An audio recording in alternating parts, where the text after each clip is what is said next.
And start the recording. Thank you so much. It is 6:02, so we'll formally call our meeting of the Human Relations Commission to order. And I'm going to be serving as our agent for roll call this evening, and so we'll start with that now. Okay. Do we have Commissioner Jelani Shaikh? Yep, present. Thank you. Commissioner Orr? Okay. Commissioner Greer? Commissioner Shia? Commissioner Fricks? Present. Thank you. Commissioner Lucas. Oh, Commissioner Shia? Present. Yes, thank you. Commissioner Lucas White? Okay. Commissioner McCready? Commissioner Davis? Commissioner Miles? And Commissioner Thornton present. Are there any Emeriti commissioners on with us this evening? This is Jason Blavitt. Oh, a former Commissioner Blavitt. Thank you for joining us tonight. I do notice in the absence of Commissioner Davis, who is our elected secretary, we'll have to move to allow someone else to take the minutes for this evening. So a couple of things. The agenda was duly shared with everyone, so I will entertain a motion to approve tonight's agenda.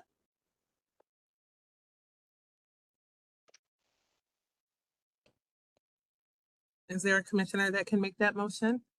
And someone to second it? A motion to approve? Okay, that's, I oh, second. was that Commissioner Davis? Yes, sorry. Okay, thank That's the you, and we'll technical mark issues. you present. Thank you so much. And the second came from Fricks. Commissioner Fricks. Yes. And all in favor of approving tonight's agenda as presented? Aye. Aye. Okay. Okay, those in opposition have the same right. Any opposed? Okay, so our agenda for this evening has been approved. And now that Commissioner Davis has joined us, Commissioner Davis, you're in a position to record the minutes for this evening? Yes, I am. Thank you so much. We did share the minutes from our previous meeting. And is there a motion to approve those minutes? And or any unreadiness to do so? I move to approve the minutes from our previous meeting. Thank you, Commissioner Fricks. Is there a second? I second. Thank you, Commissioner Davis. So it's been moved and properly seconded. All in favor of approving the previous meeting's minutes as presented to you, say aye. Aye. I Okay, thank you. Anyone oppose? Okay, so the previous minutes have been approved. And so we are going to get right into our meeting tonight so we can make great use of our time. Again, this is our virtual meeting, but next month we look forward to being together in person again, which is exciting. Not many chairpersons' remarks tonight, except for the fact that, as you all know, I continue to say not just our commission, but the DEI department in Baltimore County. We've just had some transition recently. And so as we all learn what we're supposed to do and how we're supposed to execute our duties, thank you for attending and being attentive as we're continuing to learn together throughout this transition. Tonight, we have, I think, a unique opportunity to hear directly from our county administrative officer. She has been very interested and involved in the work that we're doing and very appreciative of our service. And as you would note, over the past couple of meetings, we've had some questions and some of the staff is just new and hasn't been able to answer some of those questions.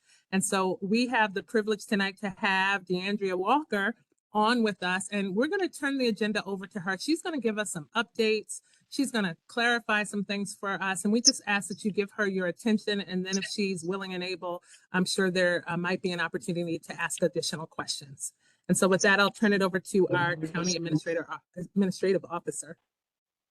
Thank you, Madam Chair, and greetings to the commissioners. Thank you for having me tonight. I was trying to get myself together. I just ran up from county council. We're still in council. And so I was running up from there, but I did want to have an opportunity to speak with you all for just a little bit. I did talk to Chairwoman Thornton. I guess it was right after your last meeting.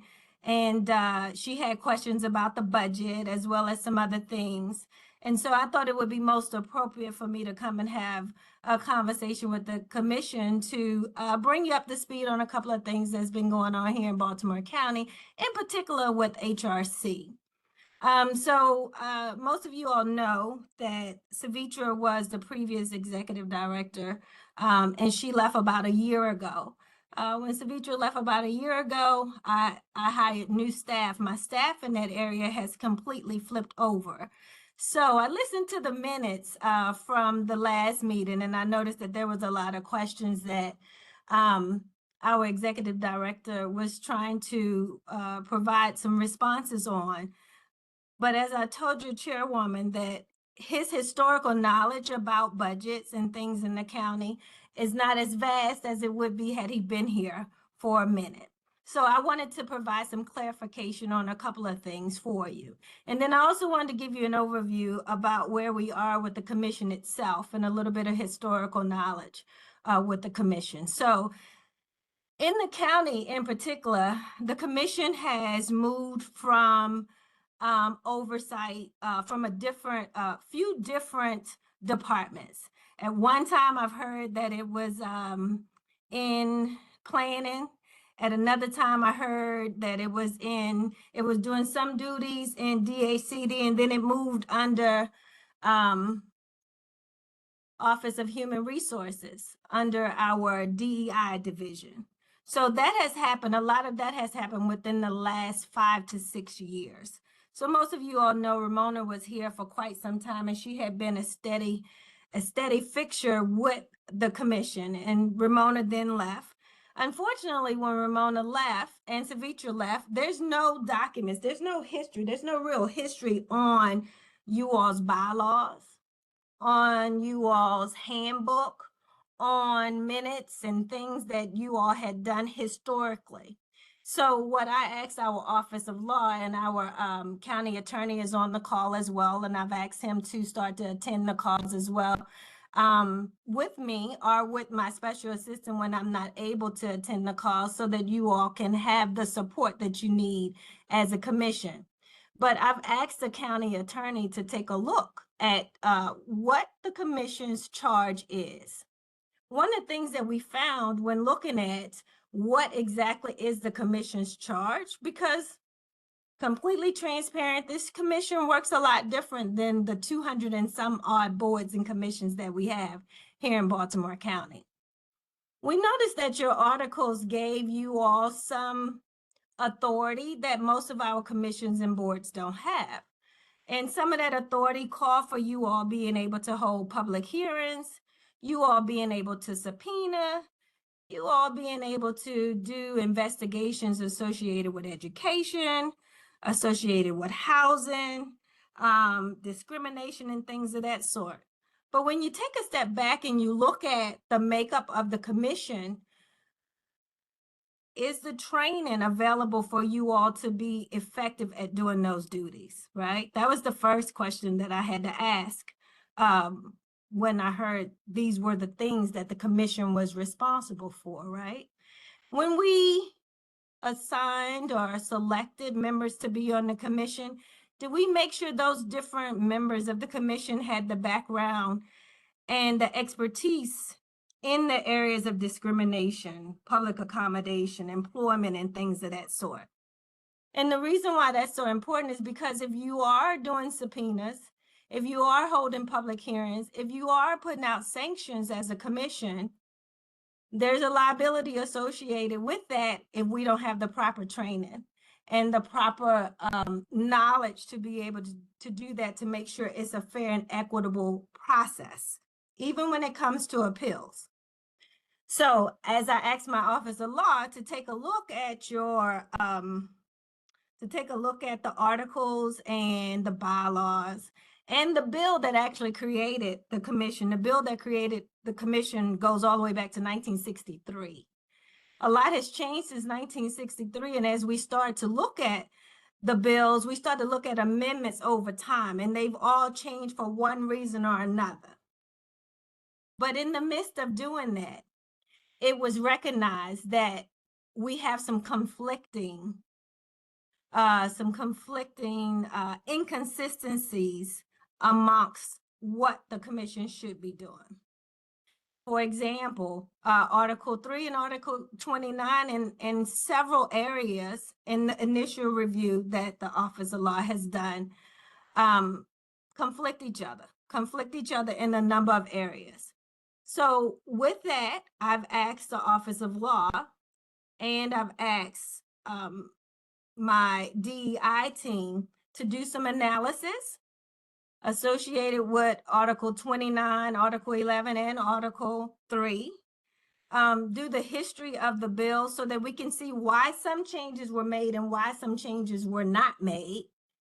What gave you all the authority to do certain things like a subpoena? Yes, it is in the charter, but even if you are able to subpoena, there's a legal aspect behind that. And you don't have that legal aspect or that legal ability with the Office of Law to be able to do those subpoena things. So there's a number of things that the HRC is listed as being able to do, but the meat behind being able to do that isn't available to you right now. So because of that, I asked the Office of Law to take a look at your articles and to what we will possibly do. The initial plan of what we're going to do is do an analysis, compare you all and the makeup of this HRC to the makeup of other HRCs in other jurisdictions. That's going to be the first thing that we're going to do. The second thing that we're going to do when we look at the comparison, we're probably going to hire a consultant because we have to get the regulatory part of this correct.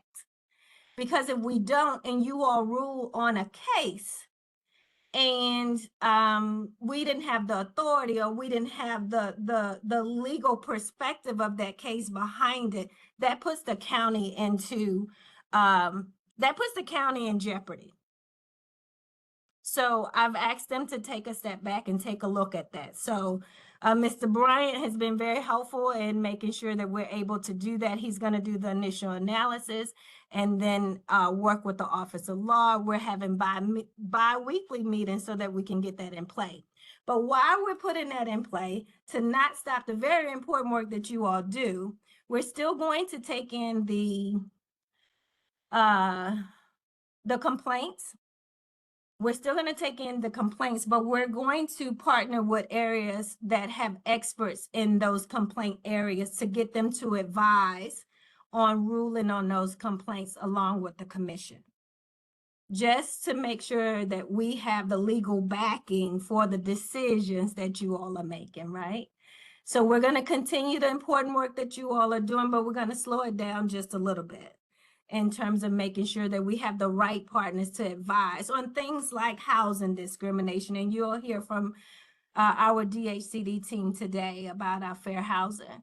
We'll also partner with probably the Maryland Civil Rights Commission on some of the discrimination cases or complaints that you all may get. So right now, I want to protect the commission. I want to protect the county and make sure that whatever rulings that you all are making, that they have the legal standing behind them while we work on your articles and then get that right so that you're operating from a good foundation. So the second thing that I think we needed to talk about was the budget. So typically, again, you all are very unique because you were created back in 1963 when a lot of other things were going on and a lot of changes have been made. typically Chief Bryant was trying to use his budget that was approved for DEI as a whole. Chief Bryant is responsible for giving training to the full enterprise. He is responsible, he in his area is responsible for looking at our equity practices in the enterprise. And that budget was built by Ms. Peoples, Savitra Peoples, before she left. And that budget included things to help them deliver those things in the enterprise. However, because some of those things had not been done, he was taking a piece of his budget to give to the commission. And I commend him for being willing to take a piece of his budget to give to the commission. But unfortunately, when we build our budgets, we don't build them that way. You can't take a piece of your budget and just give it to somebody else, because our budgets here in the county are reviewed. We have budget meetings. We have a lot of budget meetings. We're getting ready to go into the budget right now to prepare for FY27. But those line items that's associated with the budget in DEI was approved by council. So he can't move things around in his budget and just give you all $10,000. I would love for him to be able to do that, but unfortunately we have an approval process and we have a transparency process that we do here in the county where each line item is accounted for. And in order for you to take something from that line item, there is a whole process that you go through in order to take something from that line item. But I will say that Chief Bryant was trying to be helpful in saying that he could give $10,000 to the commission in order to kind of do the work that you all need to do. So in order to help with that process, we can and we will offer in-kind services. I've asked that if you all have projects or programs or brochures or things that you would like to do, if you all would submit it to the chief, and he will bring it to my attention, and we'll see where we can find some funds to help you all do some things that you've already planned to do. Because we don't want to adversely impact you, but we want to do business in order and decency, right? So I will commit to helping with some funding some things for you all, or figuring out a way as soon as you all give me what you're looking for. But I want to be completely transparent. We have over 200 and something odd boards and commissions. I've not approved any board or commission to have more than $5,000 in their budget. I've not in any situation, in any board, in any commission in Baltimore County. And that's because typically they do fundraising and the county does in-kind services. There are some commissions that have asked for money from the county to do different things. And typically when that happens, I get a request in January. And that request is a part of the budget process that we go through.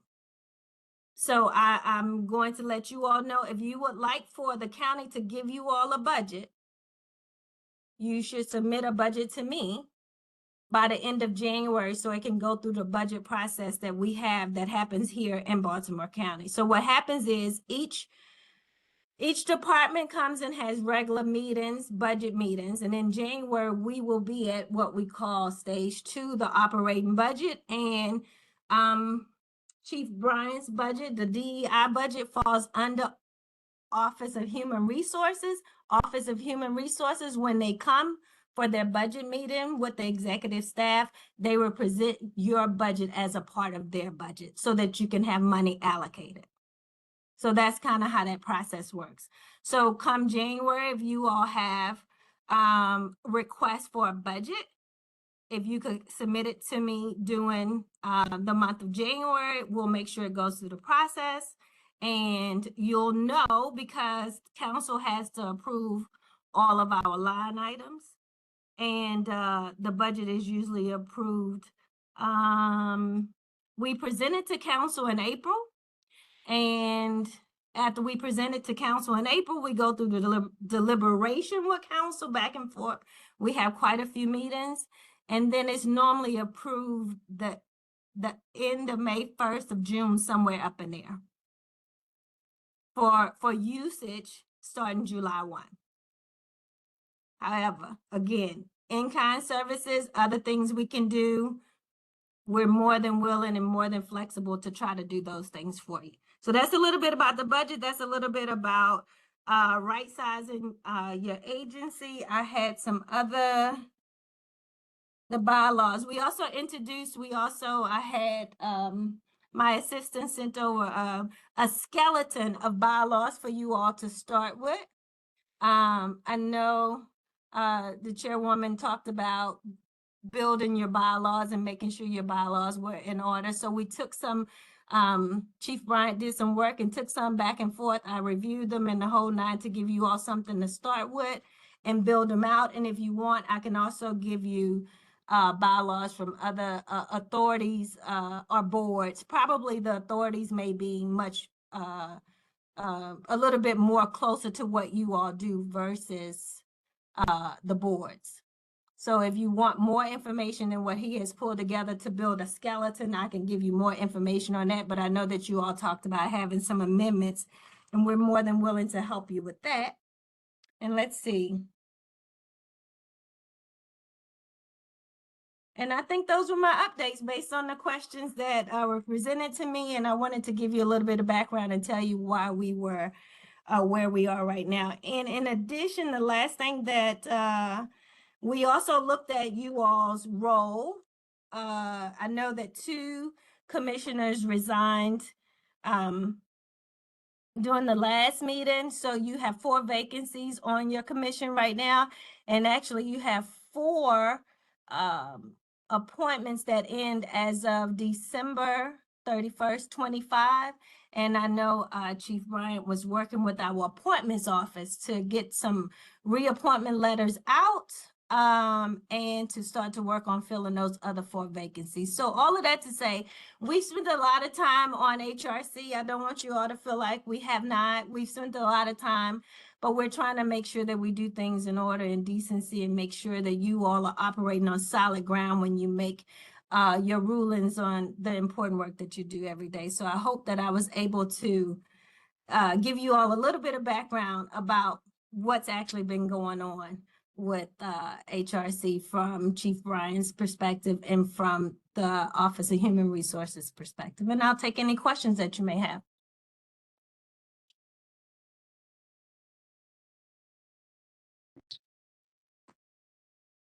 Hi, this is Commissioner Shah. I have a question. So who is review those complaints before this before us? I mean, who is review those documents? I've heard a couple of things. I've heard that the complaints have been coming in to the staff, and the staff has been, for example, most of the complaints, I think you all have 29 complaints. Only 2 are open right now, but they've been talking to agencies about complaints, and I believe bringing information back to the commission about the complaints or referring them to other entities for ruling. That's my understanding, but I don't know for sure. But Okay. that's part of what I want to get straight in terms of who's doing the ruling on the complaints. Okay. So in the future, are we going to have a training if we're going to review those kind of documents? Yep, you will. That is very important. You will need to have training, which is another reason why I was a little bit concerned about what's the history of and what's the background, what's the expertise in order to be able to say, yes, this person should pay a fine, or no, this person shouldn't be doing that. What's it based on? So yes, definitely. Isn't this like a jury duty, like a jury duty, something that you just judge based on your common sense or something like that? Or do you need a no background? I would say that you would need to know background. Some of the cases that I've reviewed, that I've seen come in terms of complaints, I would say that you need to know background and you need to know regulations and what particular entities are required to do, especially in the housing arena. I would think that you need to know HUD regulations to really figure out if a violation if somebody says they're violating something, if they're really violating based on the regulations that HUD puts out. That's just an example. I see. I see. Mm-hmm. Another question. Sorry, I have another question. So right now with ChatGPT, can we just use ChatGPT to help us to understand those kind of regulations, or what do you think about this part?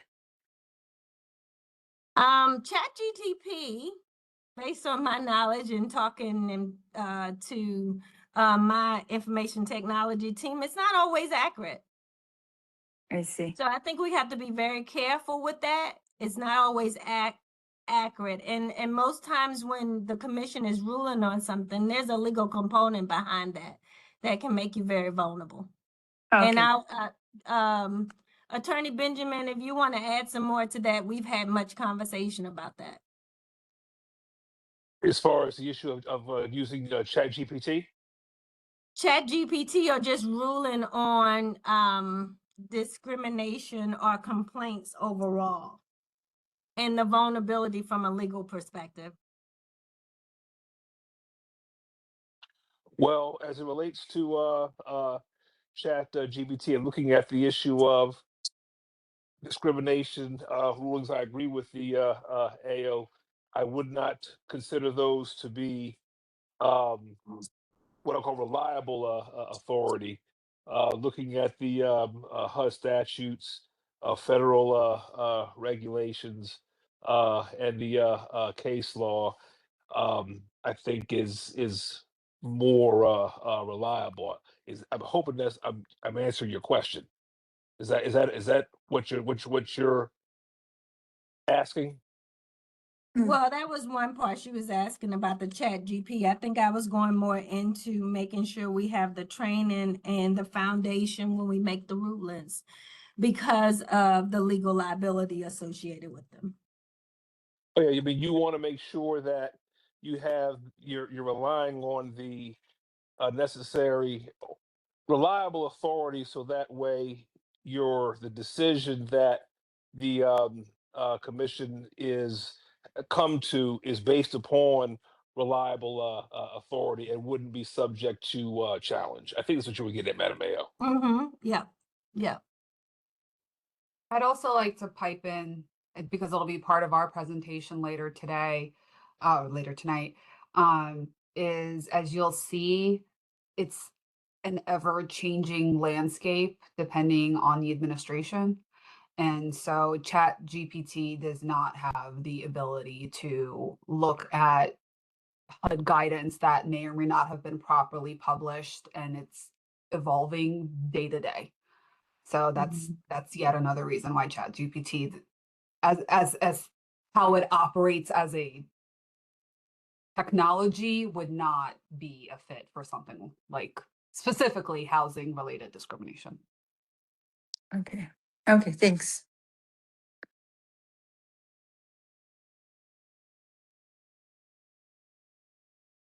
Madam Chair, I think there's a hand up.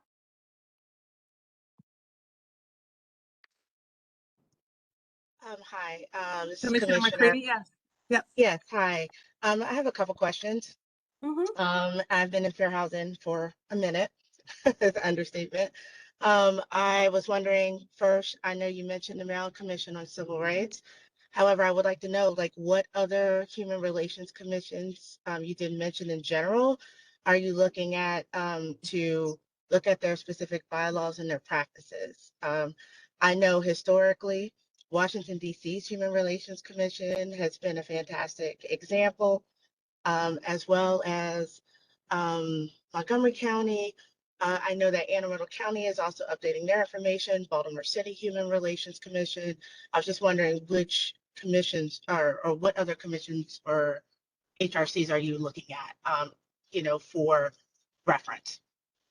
So I asked Chief Brian to look at the big 7 jurisdictions, the big 7 that we have around here, but we could add DC to that as well. But those are, I asked him to do the large 7 jurisdictions. Right. So, but as far as like, I used to work for Baltimore Neighborhoods Incorporated. I've worked for NCRC. I've worked in fair housing for indirectly, for most of my career for 25 years. And I know as far as like standard bearers per se in the state of Maryland, it has been, of course, the Maryland Commission on Civil Rights, Montgomery County's Human Relations Commission, Baltimore City's Human Relations Commission. And I know that Anne Arundel County also recently went through like a more comprehensive. Howard County's Human Relations Commission is also an excellent group. Historically, also Frederick County Human Relations Commission.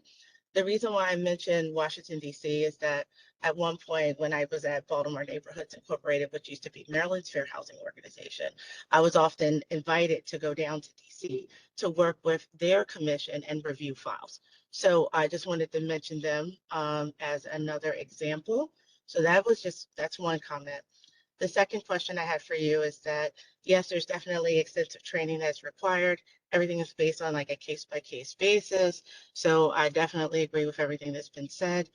In regards to budget, so in order for us to be able to get the level of training that we need, definitely there will have to be, a line item that's associated with that training, for that training, because it would be comprehensive.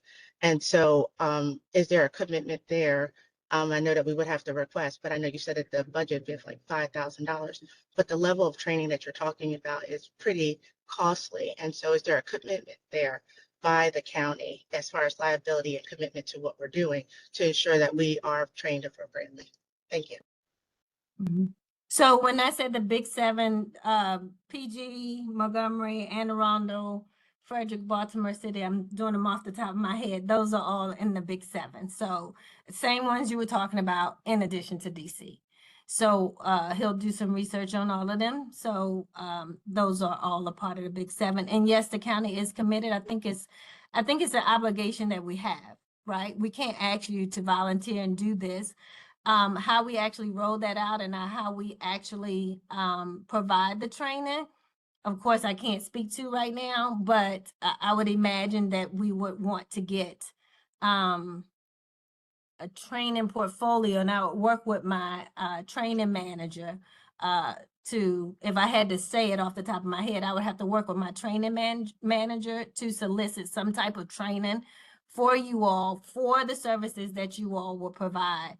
And I would want for us to have that kept inside. So every time we get a new commissioner, I don't have to go out to a consultant to bring a consultant in. But yes, the county is committed to covering the cost of the training. And I do have one last question. What's the time frame on this? The time frame on which part? On the training, on this entire process that you kind of, introduced today? Are we looking at trying to have all this completed by May? Or is there a time frame in regards to how long you guys are, how long all of this is going to take? So one of the things that I asked is that I get an initial analysis within the next 30 days of what the other HRCs are doing. That helps us to decide from a legal perspective what we need to do. I can't just change your articles, and it's probably a bill that would have to be submitted in order to get the articles, in order to clean it up. So that in and of itself is probably, getting a bill submitted, it is at minimum 60 days. But somebody has to work with your articles because the consistencies in the articles are pretty long and drawn out. And it makes you all very vulnerable. So until I get the initial analysis of, what needs to be corrected, I can't tell you that part, but I will tell you that as the AO, I don't typically spend this kind of time with a commission or a board, and I've committed to meeting with them every 2 weeks to keep it going. So it's going as fast as it can. And I know that's not an answer you want to hear, but I'm kind of at a disadvantage. I don't want to promise you something that I can't deliver on. I'm at a disadvantage until I see how long it's going to take them to figure out, how we correct these inconsistencies. How to right the ship. I definitely understand. I just want to put it in perspective just because of the time frame of what we're talking about. And it's good that the staff is going to continue to investigate those complaints of housing discrimination, because it goes well beyond the commission as a whole, but to serve the people of Baltimore County, right? And so I just wanted to make sure I asked that question. Thank you. Yeah. But what I will tell you're welcome. What I will tell you is, though, I don't expect for the commission tonight. The work is still very important work. The only thing I'm pulling out is to make sure that we have good foundation for the complaints. But the other work that you all are doing is still good work for you all to continue to do. I'm just going to do that parallel to you all doing the work that you do. And those complaints will still be presented to you all, but the idea is to have an expert give you all some advice back on those complaints so that we have some foundation behind why we made the decision on the complaints. Does that make sense? If you're asking me, I definitely understand what you're trying to do. I'm just asking these questions because I participate in some of these processes, and I'm just trying to have understanding about what time frame, right? So, you talk about what is it, justice denied, or like delayed, or is denied, or something. I'm hoping that it won't take, because of what you're talking about and the level of comprehension. Just because I know I've taken fair housing training, I've been in various trainings and such over the years. This is not a short process of learning about fair housing laws and cases and such. And they have trainings that are set up that are several $1,000s for you to take, for individuals to take to get the proper training. So like 2,500 or something or another to get that type of training. And it takes a while, and it's pretty expensive. And that, in combination with the other work that needs to be done legislatively and legally, it just sounds, I'm thinking June of 2026 from what you're saying. But I know that you are committed to it, and I am glad that you're committed to it. As a person that's been in this field, what's being introduced is very timely. It's going to take some time.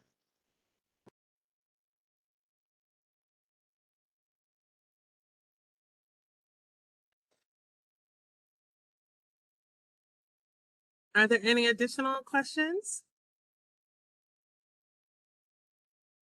Okay, I love that we're considering working with the Maryland Commission on Civil Rights. They actually just launched a Civil Rights Leadership Academy, and so maybe they can help us with some in-kind training support that can help accelerate our goals.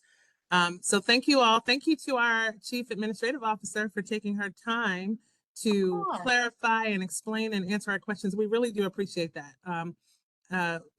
And appreciate the time you've given and attention to all of this. At the last meeting, when we asked what you all were interested in learning more about to continue our professional development, there was an interest in knowing more about housing. I think of the 29 complaints that have come across this year, 17 of them were fair housing related. And so I think that was of interest to the commissioners to just learn more about fair housing and what the landscape of that work looks like today. And so we have a guest with us from DHCD. We thank Chair Brian for arranging that, and the AO's office for arranging that for us. And if you're okay with it, we will turn it over to you for what you have for us this evening.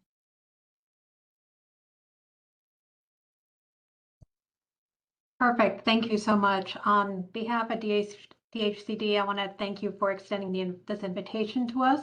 My name is Sylvia Bolivar, and I'm the Deputy Director here at DHCD, and I'm joined by Milana Bayer, our Policy Director, and Megan Ariana, our Fair Housing Program Administrator. We have a PowerPoint we'd like to share with you, if we're allowed, if Megan can share her screen, and we can give you a quick overview. Okay, and I'm not sure, is Vivio still available? She's the host, unless. Yes, I'm here. Oh, there you go. Okay. I just don't know if they can share the screen, or if they need to send it to me and I share the screen. Do you see a share button at the bottom, Sylvia? Or no? Yeah, I see it. Megan, do you see the share button on the bottom? It's like mute, stop video, share, AI assistant. I do see the share button. I'm just not seeing my screen to share, if that makes sense. Give me a moment.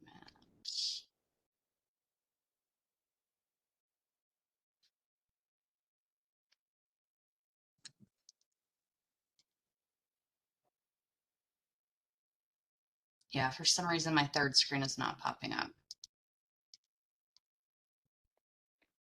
Um,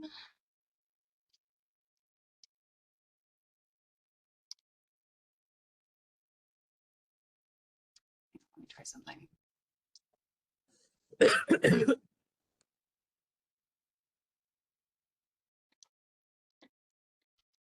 Yeah, for some reason the share feature is not working for me. If you hit share and where it says screens below that, where it says applications, is PowerPoint one of your applications listed? Yes, it is. Thank you so much. You're welcome. Okay. All right. So my role is relatively new. I've been here for about 3 weeks. My focus is a split between fair housing, so understanding that, but also the VCA compliance. Also, please let me know if I am over or under explaining anything as I go Megan, let me along. stop you. Megan, I'm sorry. Let me stop you for a second. I'm sorry. No, you're Why good. don't we give backgrounds on the staff that's with you first?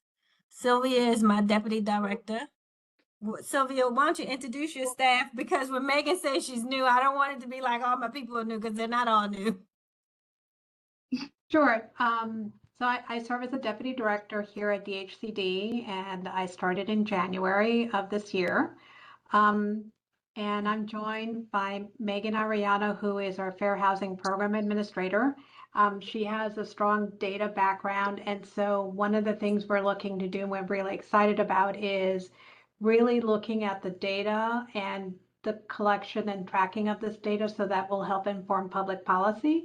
So you'll be hearing from Megan this evening. And then I'm also joined by Milana Bayer, who is our policy director. And she is a longstanding county employee who is very involved with our VCA and has the institutional memory and history and was part of, Milana, is it accurate to say you were part of the negotiations, or does that predate you?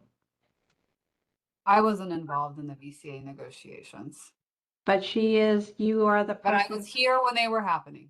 That she was here when they were happening, has the institutional memory and history, and also is an attorney. And although she says she doesn't practice as an attorney, we do use her technical expertise and as we look at this from a policy perspective. Is that fair, Milana? And so with that, Megan will provide background in terms of her role, and we will be, between the three of us, we will be touching on different areas, since I've been covering the fair housing piece from as vice chair of the Fair Housing Work Group for the region. Milana has a strong policy background, and then Megan will be, as our new Fair Housing Program Administrator, she is not only tracking legislation and the compliance and reporting to HUD, and she's going to be tracking also from a data collection and perspective as well.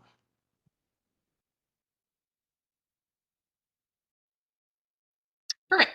Thank you so much.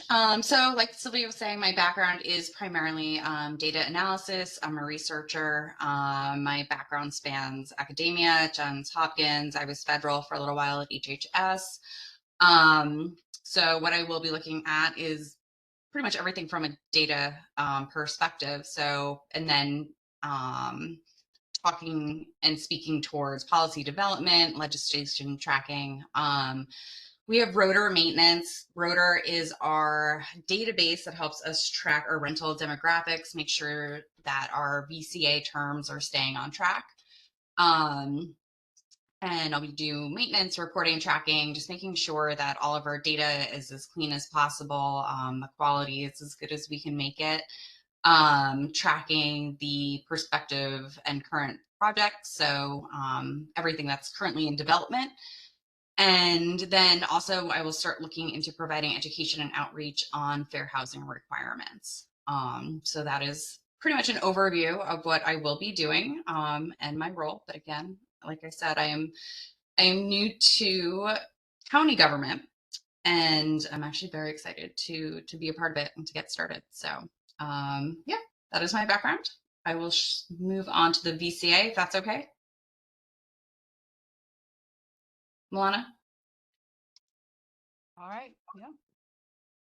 So a little bit of background. VCA stands for Voluntary Compliance Agreement and Conciliation Agreement that was entered into between Baltimore County, HUD, and certain named complainants for essentially focusing housing for multiple reasons. It's a civil rights document. And one of the reasons was because historically Baltimore County focused its distribution and development of housing only for seniors and making it difficult for uh, uh, Black families, for persons with vouchers, especially Black families with vouchers, and persons with disabilities to find housing in areas of opportunity. So good schools, safe neighborhoods, places where there's opportunity for families specifically, or people with disabilities to thrive. So that was the result, the VCA. And part of the VCA was the construction of hard units, which from 2016 through the VCA ends in March 2028. So it's about 12 years or so. And every year, starting in 2012 through essentially the end of 2027, we are required to meet certain goals, and they're called interim goals. So as of 2024, our interim goals were 970 units approved. We are currently at 1,102, which is above final goals. Approved just means they have been approved for financing, for funding. That is just the first step in the development process. Then it goes to how many units have been constructed, how many units are leased. Someone say something? How many units are leased, and then another subcategory, and then there's three additional subcategories within our hard unit goals. One is for families at 30% AMI and below. One is for 3+ bedrooms, and the last one is accessible units. Those are UFAS compliant units. Kind of oversimplify it really. It's wheelchair accessible units.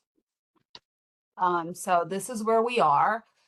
Just because we have units approved doesn't mean we don't have our plenty of more work to do to get to our goals. We believe we're on track for the most part, but development is difficult. And post-pandemic, it has become more difficult because construction costs have gone up, labor costs have gone up. There have been supply chain issues that have stalled projects, killed some projects.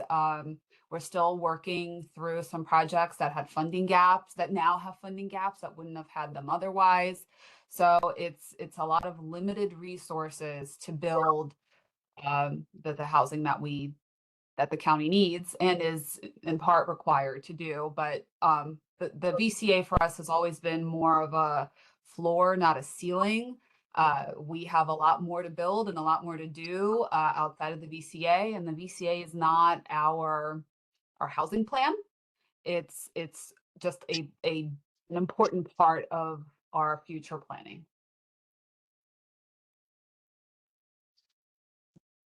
Next. So just taking a quick look at federal level changes in fair housing, as everyone probably knows, the Trump administration has very much revised a lot of things. So they are claiming regulatory overreach with a lot, and that has changed a lot of the guidance that we're seeing. Governmental budget cuts, as Mona was just saying, can impact funding house choice vouchers, mobility counseling, which we're also working on, and then construction requirements as prices go up. And the new guidance for fair housing enforcement is now stating they're prioritizing cases with actual Provable instances of discrimination, ending illegal discrimination, and ensuring all Americans can exercise fair housing rights, rescinding guidance that stifled economic innovations, which we will talk about a little bit in a second, and private enterprise, and then defending due process by reining in regulatory overreach. So the guidance that has been withdrawn, a lot of them are pretty self-explanatory, so you can take a look, but the ones that are not as much is Order 13988 rescinds protections that were put in place for LGBTQ people who are trying to use their vouchers and rentals. Also, the new approach is giving, they're very much focused on clear cases, and I haven't found the best definition of what they're saying clear cases are, but clear cases of discrimination versus a broader analysis of what, let's say, fair housing people have been seeing and working towards up until this point. There's two guidance that were withdrawn about criminal background checks, which is particularly kind of iffy with Maryland as well, because we do have Maryland Judiciary Case Search, which already makes background checks. It puts it in a very weird place where it can be required, it can't be required, but there's always this free resource that people could be using. This takes away from all of that. Whereas the guidances had been put into place to say we need to look at individuals as individuals. We can't just broadly say because you have some kind of criminal background, we're not going to rent to you. This took that guidance away. The second criminal background or criminal records one that you see also takes away the ability to reject somebody's applications on arrest versus convictions. So even if you've been arrested, you technically don't have a criminal background, but this no longer protects people who don't have convictions. And then the last one is the source of income testing. So for fair housing testing and enforcement, we can no longer utilize the Fair Housing Assistance Program funds, which is going to make testing and reaching out and trying to figure out where discrimination is, what we need to focus on, which is very much a lot of those data points we were looking at, is trying to figure out using it from an educational standpoint. So we do testing, obviously, to stop discrimination, but it also tells us where we need to be focusing that outreach, communication, and education. So that has also been rescinded. And I'll pop in here on source of income specifically. Source of income was passed as local law as the Home Act in 2019, as you all are probably aware, 2020 on the state level during that General Assembly session. And so an FHAP is it's MCCR, and they are, pursuant to HUD's latest guidance, are not allowed to utilize any federal funds for source of income discrimination work. And if they do, if they're found to, they can have their certification revoked. So it becomes a much bigger issue for organizations like the Civil Rights Commission.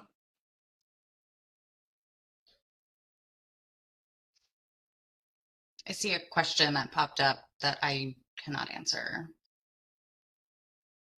Is it testing just for source of income that the commission No, put in, or is it across the board? They listed a few things, a few items. I need to pull up the language specifically, but anything that is outside of the established federal statutory discrimination areas is considered not something that they can utilize FHAP funds for. So they can the other 7 protected classes that are in place currently. It's just anything else in addition to it. Status, Gotcha. race, yes, yeah, they can still do those. Thanks. Were there any other questions? Okay.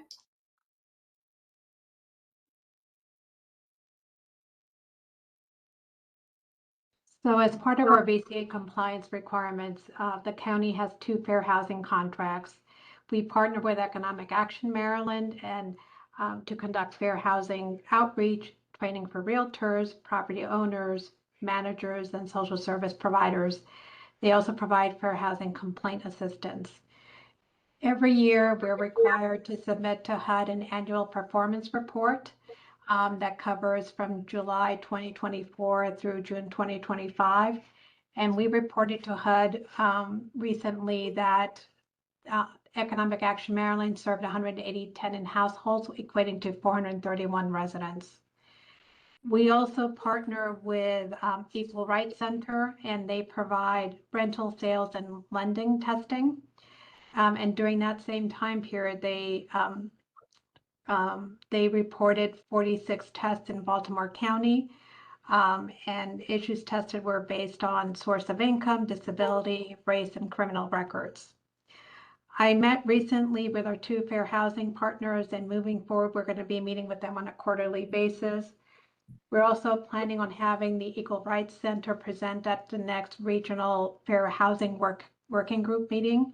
And they're going to present the aggregate data for the jurisdictions that they have contracts with. So Baltimore City and Baltimore County, and we're hoping that they can also provide the aggregate data for Hartford and Anne Arundel County. And the reason why this is important is because we want to start looking at the data and looking to see how we partner with the newly established state agency for Office of Tenant and Landlord Affairs, because they also have the ability to do testing, but what they're trying to figure out and what we want to do more of is work more strategically together and look at ways we can partner as we look at enforcement. How do jurisdictions handle enforcement? And we're trying to sort that out because everyone is trying to figure that out, not only us within Baltimore County, but the other jurisdictions as well. And what is the role of this new established agency and how we're going to work together. So they just were recently established. They are a staff of 3, and they're trying to think through how to partner, what funding should look like, and what their budget should look like in the upcoming year. So more to follow there. Any questions on that piece? Okay.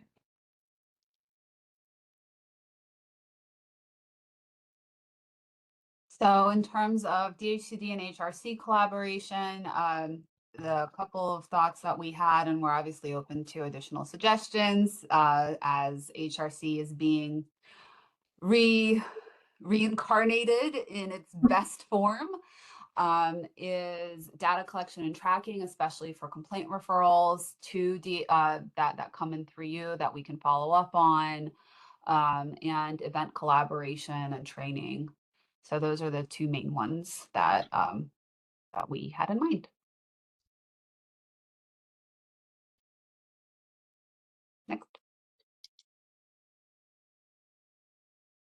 So every 5 years, jurisdictions across the country complete a comprehensive assessment of their fair housing issues and related planning goals for the community.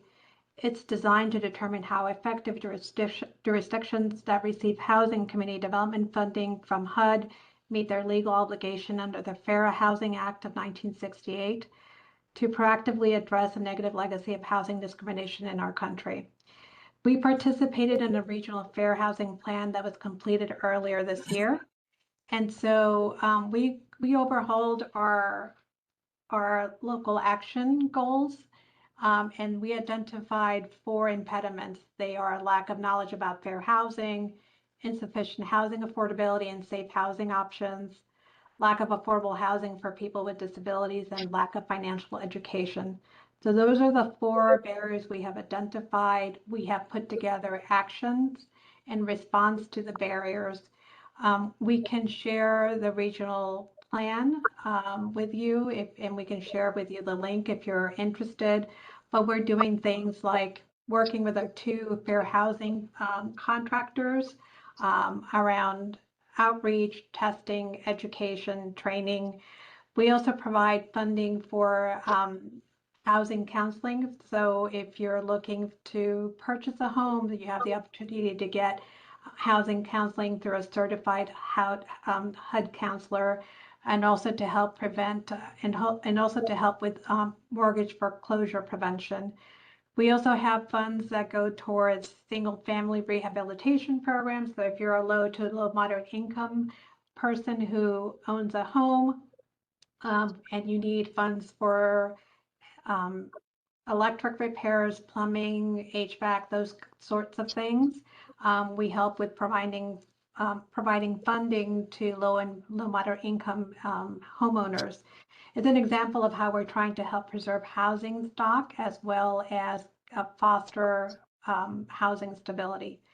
So those are just some quick examples of things that we do in terms of actions that we're taking to help address some of the barriers that we have identified.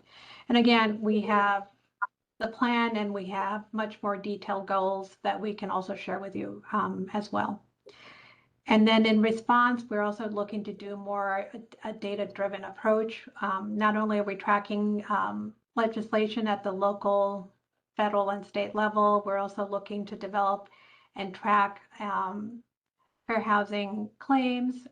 We're also looking to partner more strategically with our neighboring jurisdictions, as well as with our state partners.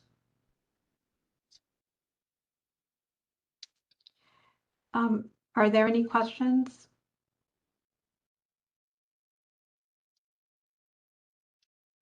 No, thank you so much. We appreciate all of this information, and we would love for you to send out the resources you mentioned. Yep, we will send, Rashawn will send you the link to the 5-year plan, and if you can share with the commission. Will do. And I'll also offline with you all about the data collection of the intake that we've had so far, and see on that slide about collaborating and see where we can move forward with one of those initiatives at least. Okay. Well, thank you for this opportunity, and we look forward to partnering with you in the upcoming year. Thank you so much. We appreciate you being here. We'll move forward now to next on our agenda was to discuss old business. I know it just seems like because we had to reschedule the last meeting, it hasn't been that long since we met. And so there might not be significant advancement on the subcommittee work, but I do want to make space if anyone wants to report out on any subcommittee work or challenges to open the floor for that at this time.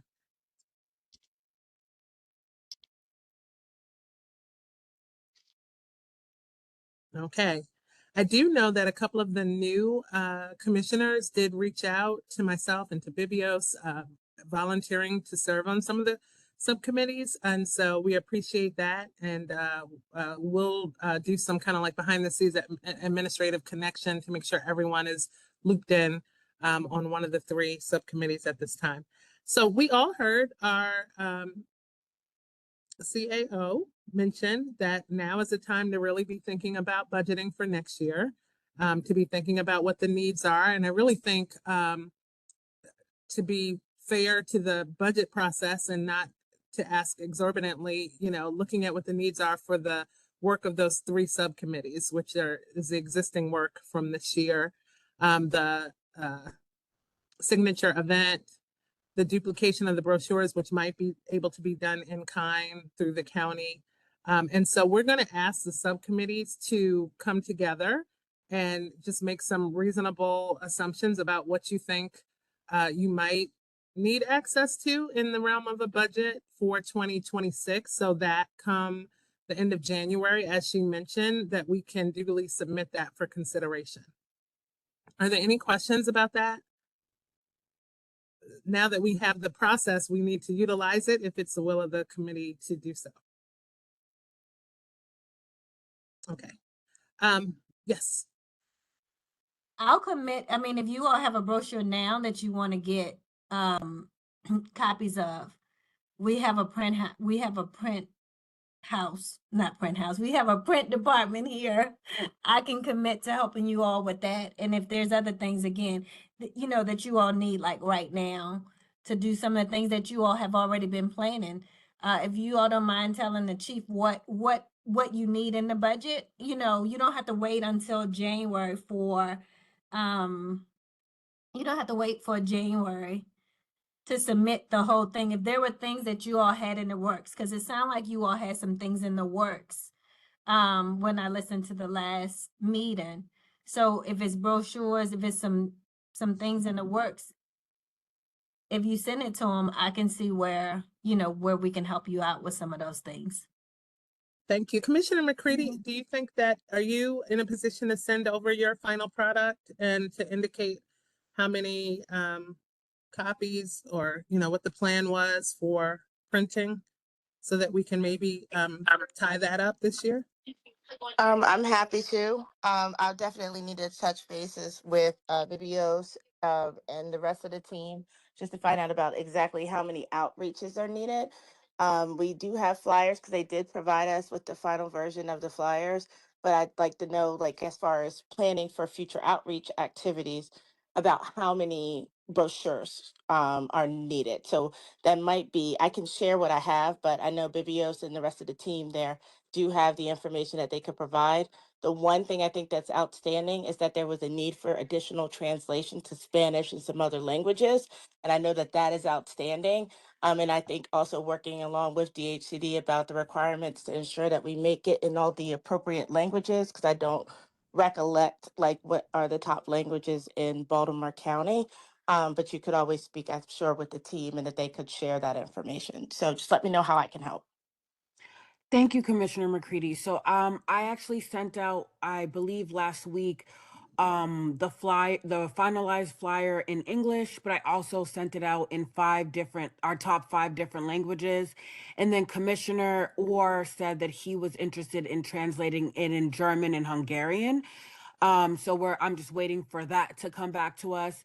So now that I know that there is a department that we can get a mass amount printed, that would be great, because I've just been printing it with the printer that's in our office, and I'm pretty sure that's probably not the best procedure. Okay.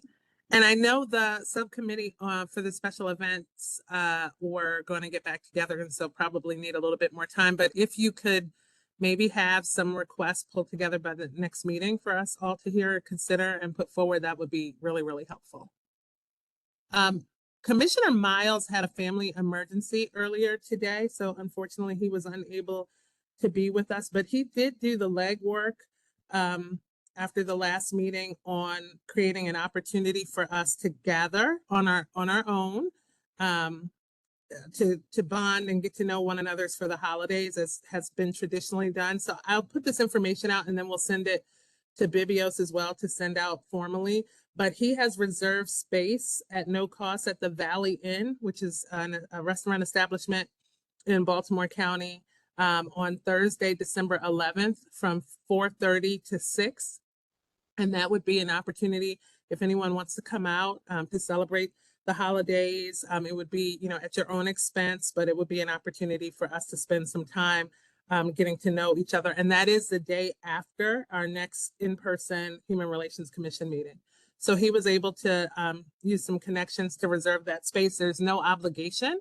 So if one person shows up or all of us show up, there's no obligation to the venue, but we'll send that out so that as you wish, you can attend or choose not to. Our next meeting is Wednesday, December 10th at 6 p.m. It is in person in Towson, and I'm sure we'll confirm that location and everything ahead of the meeting, as well as share the agenda. Before we close, is there anything additional for the good of the order? Yeah, I just wanted to ask if for the signature event, did we get a new date? And I'm pretty sure we didn't, but when providing or requesting materials, that will be in, that's very important to to have that so that we can have a better timeline and understand what needs to be done and basically prioritize.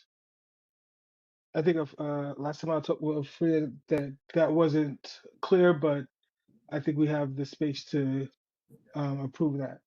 Yes, correct. Do we have a consensus of what date we would like to move forward with? This is Commissioner Lucas White.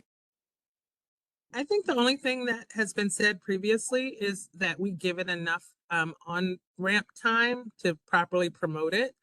And so, I don't know what that means, but I would say probably at least 4 to 6 weeks, that where we are prepared to push out so that we have the best attendance. I don't know if anyone else has thoughts. Okay. Me and Commissioner Fritz will discuss and we'll be able to present something on our next meeting with some suggested dates. And in addition to us making a request for budget, just remember that our county administrator has indicated that they're in-kind things. So printing, you all had already leveraged the county building, and there may be other things like you've mentioned before, the sound system and other things. We probably just have to be innovative in thinking what to ask for, but we should probably ask for everything because they may have it. We Right, just don't know. right. And when we think about the next 4 to 6 weeks, that's right up against the holiday, which is probably going to push us out into middle January as a more realistic time frame. But I will start looking at some dates. Yeah, I just think we felt like whenever it is, whether it's in January, February, March, whenever you felt like it should be, we just needed 4 to 6 weeks of lead time to get the word out and to promote it. Thank you. Anyone else have anything more? One last thing. It sounds like the 4 to 6 weeks, I feel like, especially given, like was mentioned, holidays, January, I think is still a bit aggressive. So can we just have some dates for end of February, mid-February? So while all the other things are happening, we actually give ourselves space to level set. That is fine. Just And to also a be mindful suggestion. that we have budget town halls in February. Just want to be realistic with our capacity. Well, we'll present some dates of Bibios, did you send the budget dates? Because we can look at those dates and coincide with also March dates and then just present some options and we can all take a vote.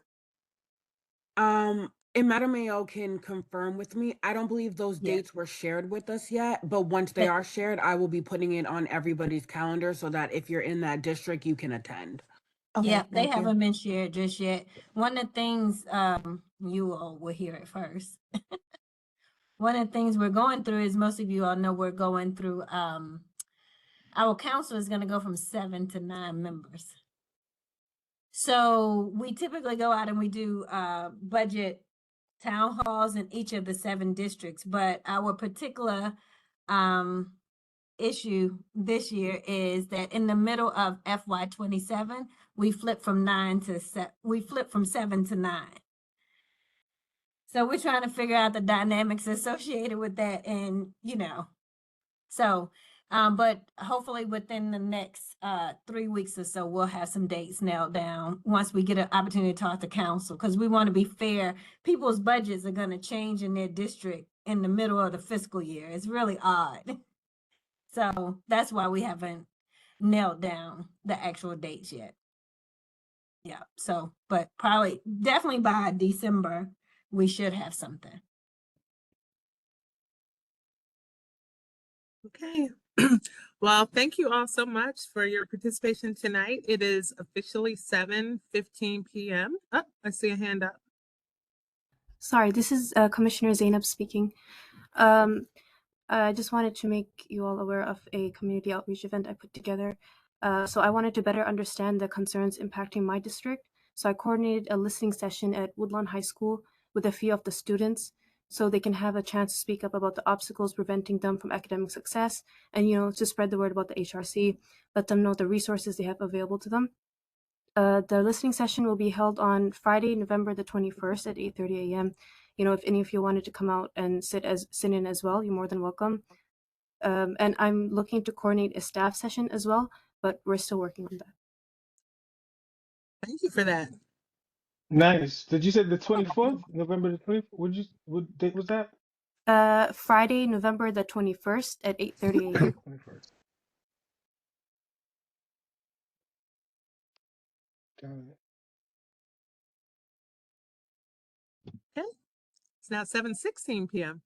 And with that, we will formally adjourn tonight's meeting. I'll see you all next month. Thank you. Thank Right. you. See you Thank next you. week. Thank you.